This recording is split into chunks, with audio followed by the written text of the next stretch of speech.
What's up, y'all? Back once again. Iskosi Umfundisi, and we up here kicking it like how we kicking it, you know what I'm saying? First of all, I get into this, I like to thank my ancestors, you know what I'm saying, for waking me up and giving me the knowledge and stuff like that. And second of all, I like to thank y'all for subscribing and listening and you know what I'm saying, and giving a brother a shot and a chance on this one. I really appreciate all the likes I've been getting from all different websites and stuff like that, you know, and all the love I've been getting. So I appreciate y'all the feedback I've been getting. You know what I'm saying? I'm not going to debate everybody, but I enjoy the feedback I've been getting too. So you know what I'm saying? It's much love on that. Anyway, this one is Malema tells black professional, before we crush the white system, let's build our own. You know what I'm saying? This came on the 23rd of November, 2018. The white man hates the idea of equality. EFF leader Julius Malema told a gathering of black professionals on Santon on Friday. They hate the EFF because we have guns, but we speak the language of equality, and they hate that. They view us as subhuman, and they want to live among subhumans. When you empower subhumans, that is a threat to white supremacy. They will disappear, he said to a rousing applause. The Black Political Convention, of black professionals, meeting to confer on what this form and shape legislation should take in the government ahead of the 2019 elections. The party's deputy chairman, Julius Malema, and the chairman, Julien Malema, were also in attendance. They sat and listened as professionals from different sectors of the economy aired their views. A working class white man and a working class black man do not speak the same language. And that is because at the center of every division in South Africa is race. As long as we have not resolved the race question, you can forget about that. I will pull the race card every time. I am not even ashamed of that. That is why we call the meeting of black professionals, Malema said in the Sundown Convention and Center on Friday.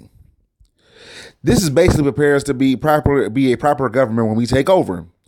We shouldn't be like a liberation movement that has inherited over 300 of the apartheid legislation that is still in effect in our government. Deputy Chairman Julius Malema told the gathering. One by one, the professionals took their turns to tell the EFF leadership about the plight of black professionals in various sectors of South Africa. The property industry is still controlled by the legislation of 1976 that does not accommodate a black person, which make it difficult for us to compete in industry. It is very expensive to be competitive in this industry and only get in the only likes of Pam Golding can compete, alleged Shambi Musamba. Resolve the issue of race first.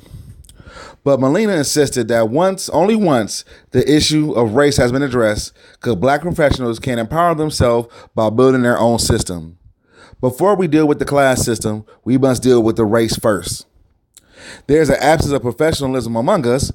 Before we crush this white system, let's build our own system and have it in place when we gradually take them out. It's like the land, Malema added. Malema assured professionals that taking out the white system would then follow automatically because the white man hates equality. His comments come just a few days after he launched a scathing attack on a Prime Minister Enterprise, Pavin Gordhan, who testified at a commission of inquiry into state capture. He instructed the party to prepare for war with the former alliance minister, to whom he dubbed the dog of white monopoly capitalism. The EFF will continue its public manifesto consultation tackling miners in Rustenburg, Northwest on Saturday. So he told the EFF prepare for war. Let's see how the EFF is preparing for war in South Africa. Now this right here is Julius Malema established a private army for the movement. And this came out the same day, November 23rd, 2018. This is from Science Tech. Julius Malema, commander-in-chief of the EFF, may have gone too far with the party's infamous military command structure. Earlier this week, Malema and other high-ranking EFF members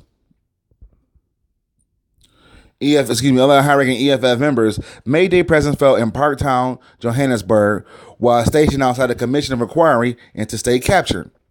Malema's vicious spat with the Public Enterprise Minister, Pavin Gordhan, had yet been causing a stir. Yet, the Red Beret presence during the minister's testimony has garnered fierce recommendation for the host of other reasons. The military's concern that the law being quiet on whether civilians can wear camouflage uniform resembling that of a militia. The EFF freedom fighter show of force with armed members in camouflage gear may be concerning, but the law is unclear on political parties and their private militias, such as this in the ANC Umfundisi.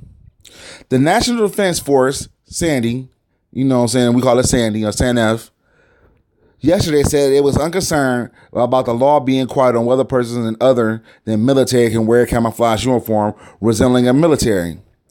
A row of armed EFF men dressed in near military regalia was seen outside the Commission of Inquiry and a state capture during this week. While the group was sustaining a private security detail protecting their leader, Julius Malema, during a suggest outside a Parktown venue, their presence, especially open carry firearms, has sparked the Democratic Alliance of Symmetry to ask the police minister, Iskosi, to confirm its legality. Sandy spokesperson, Brigadier General Umfundisi, said that while it's concerning that the growing number of people under auspices of private security were dressing in camouflage uniform, the law was not strict enough to regarding what constitutes military regalia. The Defense Act of 2002 merely confers to Sandy camouflage uniform, which is registered by military personnel. According to the law, civilians are not allowed to wear camouflage, but it's becoming fashionable to dress like a military, and the law is quiet on that, Umfundisi said. The DA, the shadow police minister, Diane Cobra Bernard, said there was a concern over the message of behavior of the EFF and its leadership pertaining to weapons and war talk. She was referring to an incident earlier this year with Malema on video firing a semi-automatic firearm on stage at the East London. Malema under fire for the assault rifle shot taken at a birthday bash. Cobra Bernard previously complaining about Malema's use of state-funded private security in Parliament. But she also wanted to clarify on CI whether the individuals of the EFF demonstrated this week were authorized to wear those uniforms and, more importantly, to carry what she suspects automatic firearms. Only registered security personnel were permitted by law to openly carry weapons. It is also bizarre that he is being guarded by security personnel whose uniform is strangely reminiscent of the president's security detail, which comprises a member of Sandy. Malema and the EFF cannot be reached for comment at this time at ongoing press. So, our brothers in South Africa, our brothers and sisters in South Africa, are preparing for the war. You know what I'm saying? They getting their stuff together. They coming together, got political intervention. They got a military wing. And I'm pretty sure after this convention, once you learn some more details of it, there will be an economic plan for South Africa. Like he said, he's building a government. Building a government for takeover. And that's something we should think about. He knows that South Africa is a nation. Anyway, much love to y'all, man. Subscribe to the channel. We're going to be dropping stuff like that. Peace.